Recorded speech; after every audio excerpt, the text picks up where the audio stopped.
Elle se savait de ces réunions la souveraine. Elle s'avouait y avoir pris du plaisir. Son premier mari, un marchand d'huile et d'alimentation en gros, réussite trop rapide qu'on méprisait pour le trafic inévitable d'autrefois, pour les compromissions présentes avec les autorités locales, jouissait d'une des meilleures situations de la société arabe. Sherifa pouvait, pendant ces longs jours, préparer de somptueuses toilettes grâce à la profusion de soieries multicolores qu'il choisissait lui-même et qui lui apportait souvent en coupant entier du seul modèle qui lui avait plu. Cette prodigalité sans finesse irritait Sherifa. Elle ne disait rien, remerciait à peine, puis un plaisir fiévreux dans ses doigts, passait des heures à coudre, faufiler, essayer. Quel merveilleux loisir! Mais loisir, halte, translucide, dans une vie terne. Rien de pire, se dit-elle, en revenant s'asseoir auprès de la morte, tandis que, dans le gris finissant du jour, la lueur des bougies s'allongeait et tremblotait le long des murs. Rien de pire que d'être obligée de vivre près d'un homme que tout en elle avait instinctivement rejeté.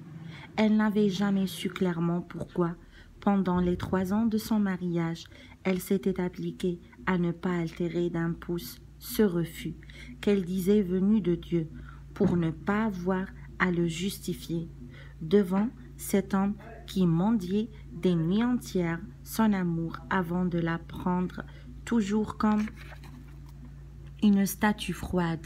Il savait pourtant que cette possession d'un admirable corps qui se faisait étranger ses yeux, qui ne cessaient tout au long du plaisir de le fixer sans qu'on puisse même y lire du défi, était pire qu'un viol. Après 3 ans de mariage, Sherifa n'ayant pas eu d'enfant et s'étant aisément familiarisée avec l'idée qu'elle ne saurait en avoir de cet homme, le divorce avait été, somme toute facile. Auparavant, il s'était accroché soudain à l'espoir de la lier à lui par une maternité après tout nécessaire dans leur monde. Il s'était mis à désirer un enfant, délire brusque qui le transperçait quand chaque soir il vérifiait la comptabilité, obsédé qu'il était par la crainte d'être volé par ses ouvriers, ses valets ou son aide, un neveu qu'il avait adopté puis domestiqué. Avoir un enfant d'elle par lui, à travers sa chair exigeante, pouvoir la retrouver, elle, il s'attendrissait après un accès de rage impuissante, l'atteindre. Il devenait presque sentimental, sans doute par suite de la pression de ces années de lutte où il avait volé, nargué, triché avec ses concitoyens, y compris les Européens, qu'il connaissait, son avocat, le fondé de pouvoir de la banque, le petit colon espagnol dont il achetait chaque année la récolte d'olives. Puisqu'il avait réussi, il voulait maintenant respirer, jouir. Et mon Dieu, sans trop de vulgarité, du prestige acquis, de l'envie chaude des autres.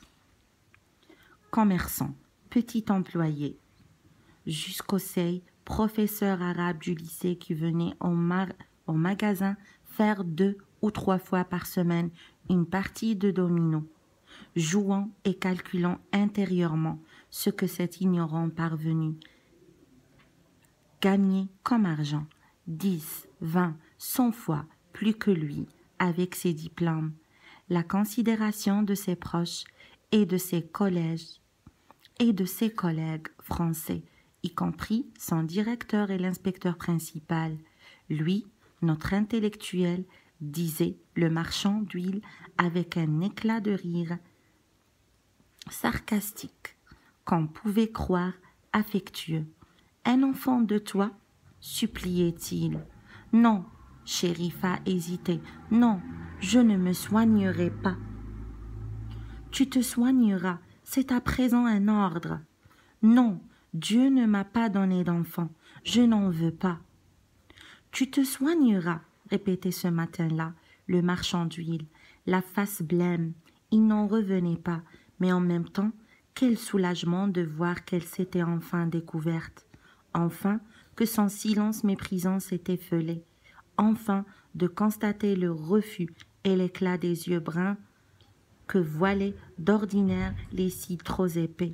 Mais où passer en cet instant? Des lueurs sombres, il briserait cette révolte, il le ferait, il le décidait. Peu lui importait l'enfant, dans une bouffée de faiblesse, il eut envie de le dire, mais comment faire? Un aveu devant elle qui se dressait, qui se libérait.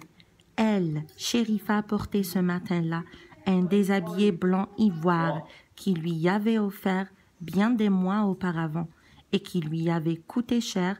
Elle n'avait jamais daigné jusque-là la porte, le porter devant lui, comme il la moulait merveilleusement, dénudant sa gorge, sa nuque, ses bras.